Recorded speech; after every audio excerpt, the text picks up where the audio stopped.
Quiero pedirles que abran su Biblia o su aplicación o revisen en la pantalla el capítulo que es en la lectura del día de hoy, o ha sido la lectura del día de hoy. Lo vamos a revisar rápidamente. Capítulo 3 del libro de Amós.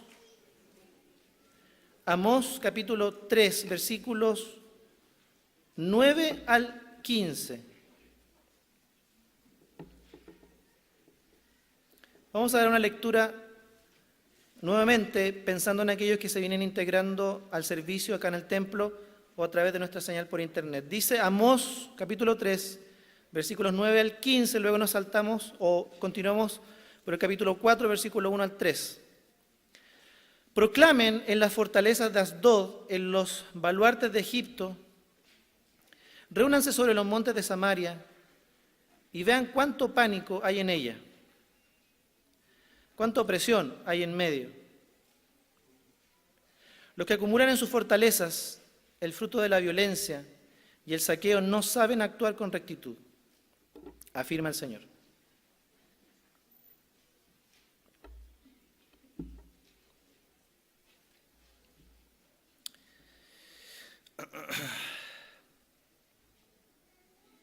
Por tanto, así dice el Señor. Omnipotente, un enemigo invadirá tu tierra,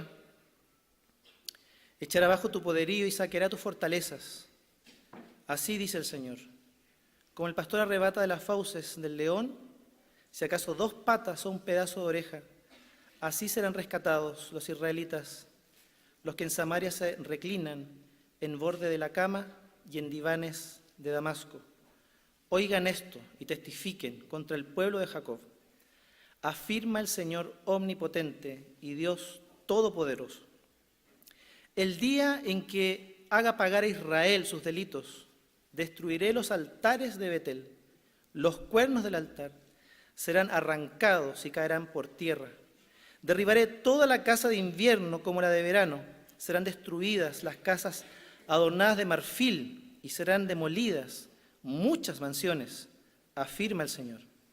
Oigan esta palabra ustedes, capítulo 4, vacas de Basán, que viven en los montes de Samaria, que oprimen a los desvalidos y maltratan a los necesitados, que dicen a sus esposos, tráigannos de beber.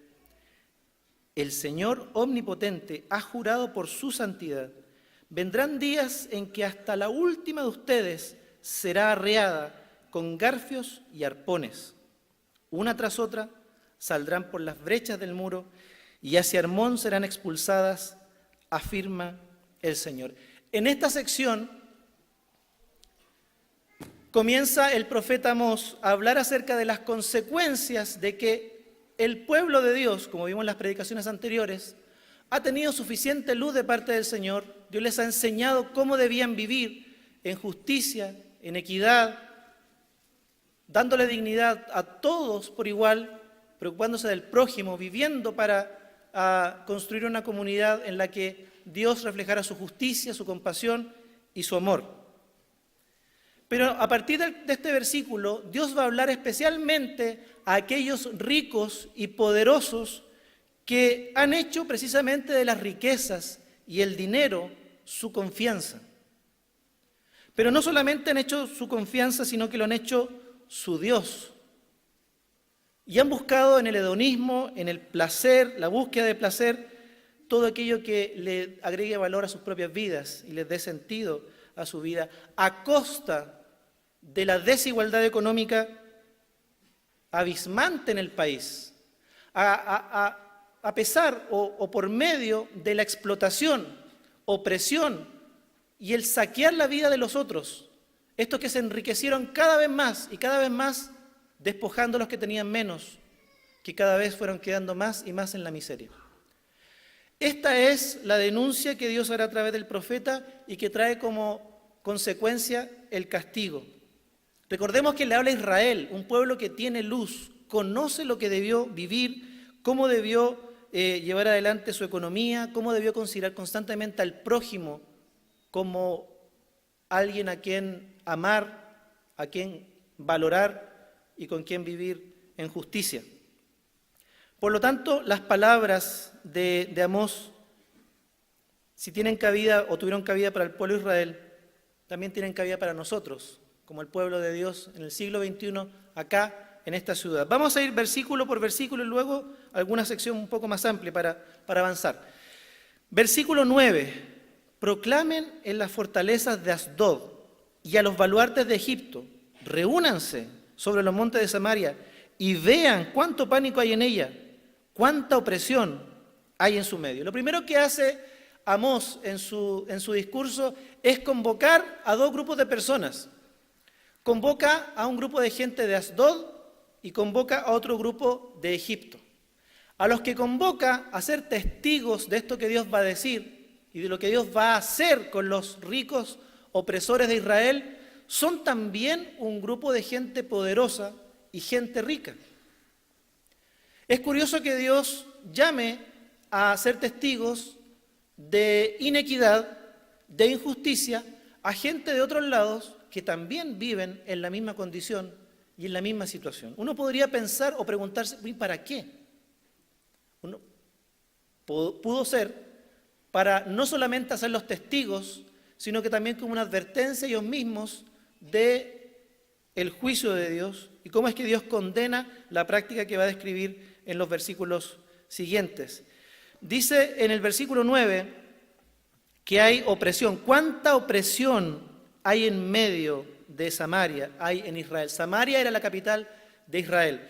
¿Cuánta opresión, dice el versículo 9, hay en su medio? La idea de opresión en el idioma original es un poco más amplia que opresión y habla de confusión. Habla de que la justicia ha sido destruida a causa de la violencia, a causa de aquellos que buscan acaparar y tener cada vez más. Esta palabra opresión habla de confusión en este sentido y casi como que habla de que las cosas están patas arriba. El rico, en vez de compartir con el que tiene, acapara más. El pobre, el menesteroso, el necesitado, en lugar de recibir auxilio, lo que recibe es más y más opresión. Ser despojado cada vez más y más de lo poco que tiene, hasta el punto de su propia vida. Ser convertido en esclavo. Es el mundo al revés, diríamos nosotros hoy en día.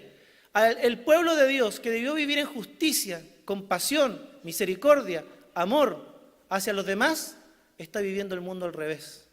Un mundo lleno de injusticia, un mundo lleno de violencia, dice el pasaje.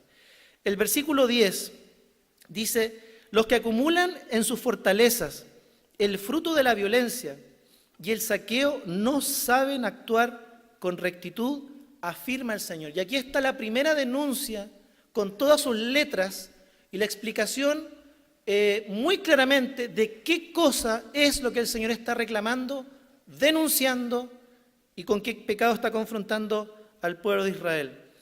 El pecado tiene que ver con acumular. Dice, los que acumulan en sus fortalezas fruto de la violencia. El pecado que Dios denuncia en este pasaje y prácticamente a lo largo de todo el libro es el pecado no de tener posesiones, no de ser rico, no de tener recursos.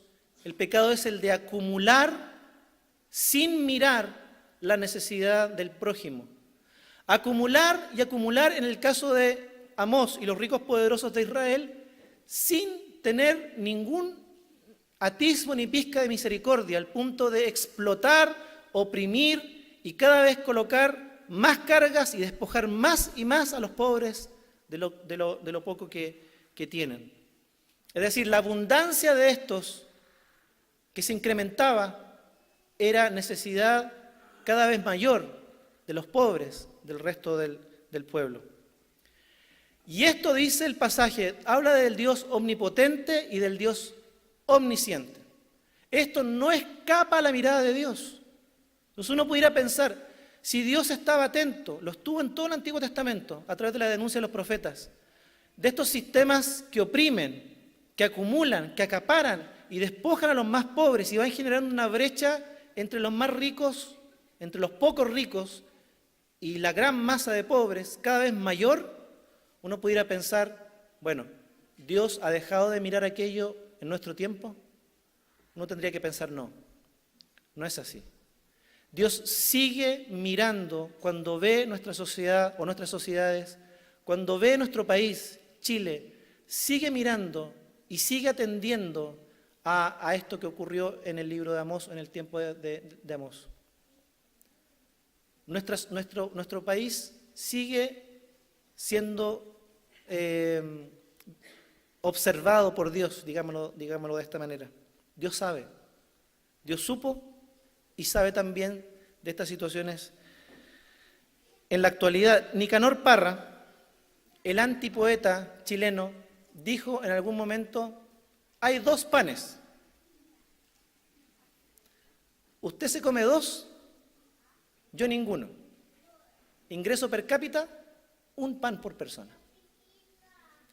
De esta forma, él explicaba cómo hay cifras estadísticas mentirosas en nuestro país, que hablan de progreso económico, pero que por otro lado esconden la realidad de que cada vez más se incrementa la brecha entre los más ricos y los más pobres.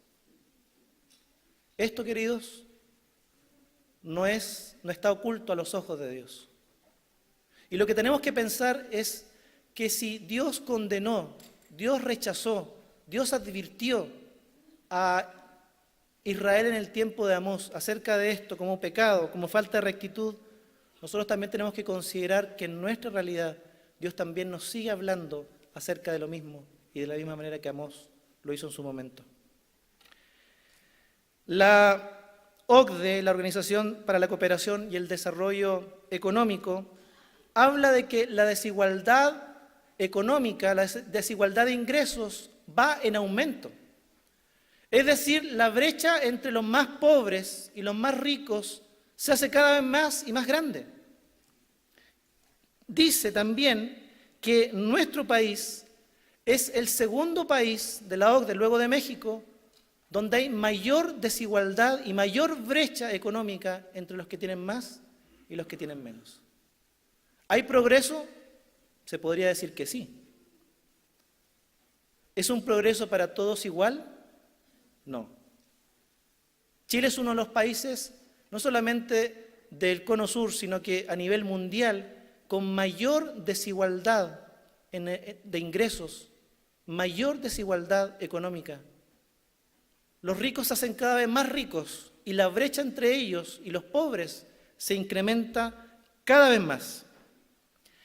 El ingreso promedio, según la misma OCDE, el ingreso promedio del 10% de los más ricos en Chile es 19 veces mayor al ingreso del 10% de los más pobres.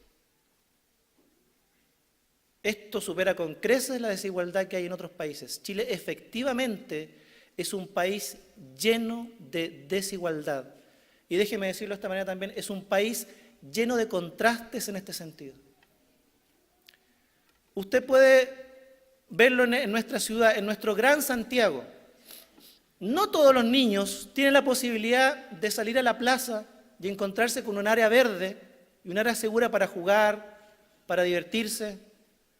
Hay muchos niños que lo que tienen es una polvorienta calle, una polvorienta plaza, con oxidados y torcidos juegos de metal, sin seguridad en las calles, sin áreas verdes. Nuestras comunas son tremendamente desiguales en cuanto a la distribución de recursos y en cuanto a la posibilidad de acceder a distintos servicios. Hay tremendos contrastes en Santiago. Esos contrastes que usted sabe, los conoce, los ve, son una evidencia clara de que en Chile está mal repartida la torta, diríamos. No todos reciben los beneficios de este progreso de manera igual. Lo que está diciendo Amós es exactamente lo mismo. Es como que Amós estuviera dando el noticiero del día de hoy. Es como que si Amós estuviera evaluando cómo marcha la economía en nuestro país, cómo están repartidos los recursos. Y nos encontramos con que la realidad a la que Amós habla y apunta es muy similar a la realidad particularmente de nuestro país, que vuelvo a decir, es uno de los países con mayor desigualdad de ingresos del mundo.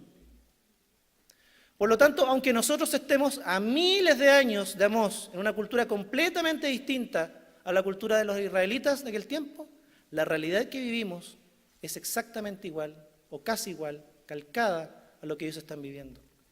Por lo tanto, este mensaje de Amós es tremendamente pertinente para nosotros hoy en día. Y recordemos que Amós le habló al pueblo de Dios en su momento. Y a nosotros nos habla hoy día como pueblo de Dios. Estas desigualdades se ven reflejadas, por ejemplo, estamos en el versículo 10, los que acumulan en sus fortalezas el fruto de la violencia y el saqueo no saben actuar con rectitud, afirma el Señor. Y hablan estos pasajes de la idea de atesorar y la idea de violencia y saqueo. La idea de atesorar habla de una visión torcida de la realidad, que es lo que condena el Señor. Esta idea de acaparar, querer tener más y más, acumular, una visión torcida de la realidad de lo que realmente es importante. Lo importante no son las personas, lo importante no es el bienestar de otros, lo importante es el dinero, la riqueza, lo que logro acumular, acaparar, tener, lograr. Las palabras para violencia y saqueo describen algo que tiene que ver con ser criminales. Y en la idea está esto de ser criminales que se aprovechan de los demás, pero fíjese, revestidos de legalidad. Todo lo que hacen, lo hacen legalmente estos ricos opresores en el tiempo de Israel.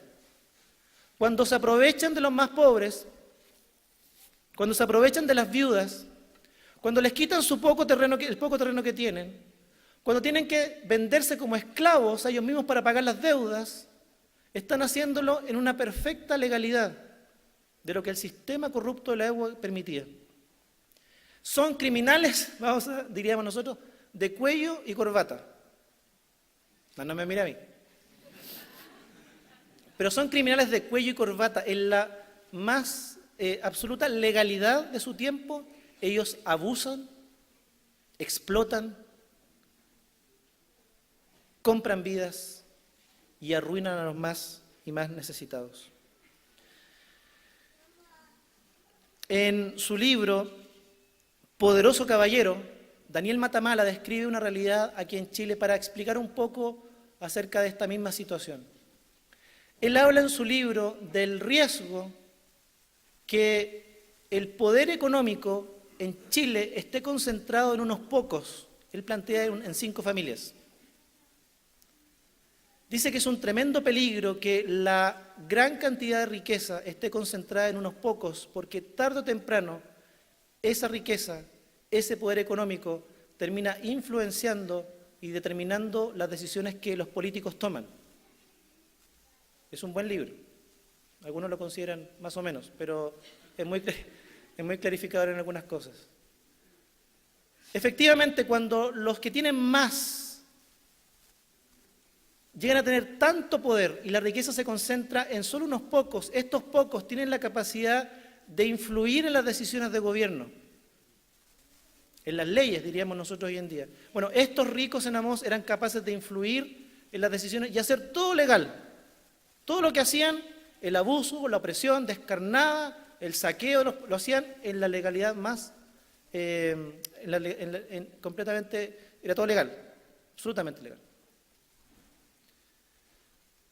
Entonces nos encontramos con situaciones que eran legales, estaban aceptadas por la ley. Venderme a mí, vender a mi esposa y vender a mis hijos por la deuda que yo tenía con los más ricos era legal. Y más todavía, tenía que hacerlo, no me queda otro camino. Pero nadie iba a cuestionar, nadie me iba a defender, porque legalmente eso estaba contemplado y se podía hacer. Entonces nosotros, si leemos nuestra realidad, vemos hoy día realidades similares en las que aparece inevitablemente el tema de las AFP y no es cosa que no sepamos, es cosa que usted se dé una vuelta por el Parque Bustamante o por las calles y ver a personas de la tercera edad con más de 70 años probablemente, a pleno sol o con el frío más extremo, limpiando, barriendo, en el límite de sus fuerzas, en el límite de lo que su salud le permite. Todos diríamos, eso está mal, es horrible. Ellos deberían estar disfrutando y descansando ahora que le han aportado a la sociedad por años. Deberían estar disfrutando de la jubilación. Pero esa situación que ocurre y que todos condenamos es legal. El sistema lo permite. Que la salud sea un bien de consumo y no un derecho para todos es legal. El sistema lo ha establecido así y es válido, se permite. Que la educación sea un derecho, no un derecho para todos, sino que un bien también de consumo. El que puede pagar por una mejor educación, tiene una mejor educación. El que no puede, tiene que recibir la educación que se le da y se generan tremendas brechas en relación a la educación. Eso también es parte del sistema. Sabemos que está mal, sabemos que hay desigualdad, sabemos que hay injusticia, pero el sistema lo avala. Violencia y saqueo, bajo esta idea de Amós, perfectamente legal, dentro del marco de lo que legalmente se permite. ¿Cuál es la sentencia de Amós? Amós 3, del 11 al 15 vamos a leer. Por tanto, así dice el Señor, omnipotente, un enemigo invadirá tu tierra y echará abajo tu poderío y saqueará tu fortaleza. Me salto al 15. Derribaré tanto la casa de invierno como la de verano. Serán destruidas las casas adornadas de marfil y serán demolidas muchas mansiones, afirma el Señor. Es la consecuencia lógica que hemos visto en las predicaciones anteriores a esto de que al pueblo de Israel se le ha dado tremenda luz. Dios le ha mostrado su voluntad. Deben vivir para Él, deben vivir para el prójimo, deben vivir en justicia, pero ellos pensando que Dios haría vista gorda, miraría para el lado, serían lesos, porque son pueblo de Dios, nunca les pasaría nada. Pero Él les dice, no es así. Recibirán su castigo y recibirán juicio. Y el juicio y el castigo tiene que ver con perder exactamente perder aquello que habían acaparado. Todo lo que para ellos era riqueza se convertirá en miseria. Todo lo que para ellos era poder se convertirá en debilidad. Todo lo que ellos hicieron a otros tendrán que sufrirlo ahora en carne propia, dice el Señor. Y continúa en el versículo 1 al 3 del capítulo 4. Oigan estas palabras ustedes, vacas de Basán, que viven en el monte de Samaria, que oprimen a los desvalidos y maltratan a los necesitados, que dicen a sus esposos, tráigannos de beber. El Señor omnipotente ha jurado por su santidad, no vendrán días en que hasta la última de ustedes será arreada con garfios y arpones. Una tras otra saldrán por las brechas del muro hacia Hermón, serán expulsadas, afirma el Señor. Vacas de Basán, le dice a unas mujeres ricas, muy bien alimentadas, sobrealimentadas, bajo esta idea de que han acaparado, tienen más de lo que pueden comer, tienen más de lo que pueden vestir, tienen más de lo que pueden gastar. Esta es la actitud de acaparar, de acaparamiento. Estas mujeres bien vestidas, bien alimentadas, con lindos palacios, lindos muebles, lindas casas de veraneo, casas de invierno, también recibirán el juicio de Dios. Vivirán lo mismo que hicieron a otros y desfilarán, dice, hacia afuera de la ciudad, prácticamente como esclavas, despojadas de absolutamente todo lo que adquirieron y acapararon, una tras otra, saldrán por las brechas del muro y hacia Hermón serán expulsadas. Uno pudiera pensar, bueno, pero esto es una realidad tan lejana porque yo no soy rico, yo no soy rica. Esto es una realidad tan lejana porque es del Oriente antiguo, Medio Oriente ya en la antigüedad. Pero podríamos decir que, en primer lugar, que el poder económico o el amor al dinero, que es uno de los principales males, dice el apóstol, es una cuestión del corazón de todos los seres humanos, suyo y mío. Queridos, si tuviéramos que pensar en qué enseñanza y aplicaciones sacamos para nosotros, lo primero que tenemos que decir es que no se trata de cuánto dinero tengo, no se trata de si soy rico, no se trata de si tengo más o menos. Se trata de una actitud del corazón que está en todos los seres humanos. Puede que usted no sea rico, no sea rica, puede que no tenga gran poder adquisitivo, poder económico, pero la actitud del corazón es el centro de la denuncia de Dios hacia estos ricos.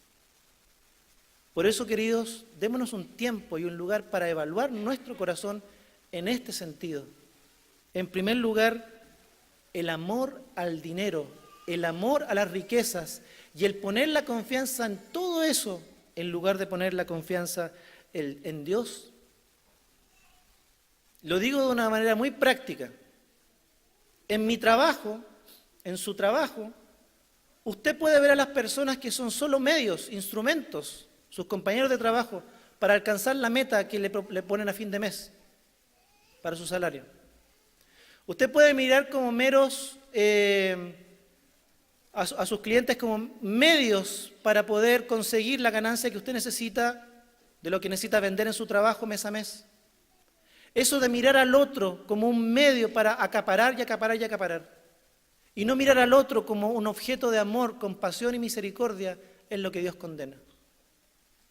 Y eso puede que esté en nuestro corazón, sin ser ricos, pero la misma actitud de querer acaparar y poner nuestra confianza en el dinero y en las riquezas, olvidando al prójimo o usando al otro, al prójimo, como un medio para yo tener y adquirir, por ejemplo, las metas que se imponen en mi trabajo mensualmente. Es un problema, como hemos dicho, del corazón. Y más todavía para nosotros que vivimos en Chile. Todos los chilenos y todos los hermanos de otros países que estamos viviendo en nuestro país. Si Chile es uno de los países con mayor desigualdad en el mundo económica, si tiene un sistema que promueve este tipo de desigualdad, ese sistema, sí o sí, de alguna manera, permea nuestra forma de pensar y condiciona nuestra forma de vivir. Pablo lo dijo muy bien, no se amolden al mundo actual. ¿Por qué? Porque siempre está la posibilidad de que en el contexto cultural donde yo estoy, la sociedad en la que yo me encuentre, me amolde a su forma de pensar. Y si en Chile se da un sistema de estas características, déjeme decirle que lo más probable es que nosotros seamos influenciados por esta forma de pensar en la que se dice que lo mejor es acaparar, tener, adquirir y olvidarme de la necesidad del prójimo. ¿Se da cuenta? Por eso no se trata de tener riquezas o no tenerlas. Se trata de qué hago con aquello que Dios me ha asignado. Para algunos, para quienes puedan tener la duda, me adelanto y digo, no se trata de qué hacemos con el diezmo, tan cuestionado en este último tiempo. Se trata de qué hace usted y yo con el 90% restante, los 24 días de la semana, los 30 días del mes. ¿Qué actitud hay en el corazón de los hijos e hijas de Dios, de quienes son parte del pueblo de Dios? Mientras más tengo, más disfruto, o me siento un poco a pensar y digo, bueno, si Dios me está bendiciendo de esta manera, algo tendré que hacer por aquellos que están necesitados. Puede que usted y yo no seamos responsables directos del sistema y estas desigualdades tremendas que se han generado y de que cada vez haya pobres más pobres, pero sí somos responsables de atender al necesitado, a la viuda, al huérfano, al pobre. De eso sí que somos responsables. Y cuando el hijo y la hija de Dios vive obviando esa realidad y se centra en los beneficios que puede tener del adquirir, tener y ganar y ganar y ganar, entonces ha dejado de vivir el Evangelio.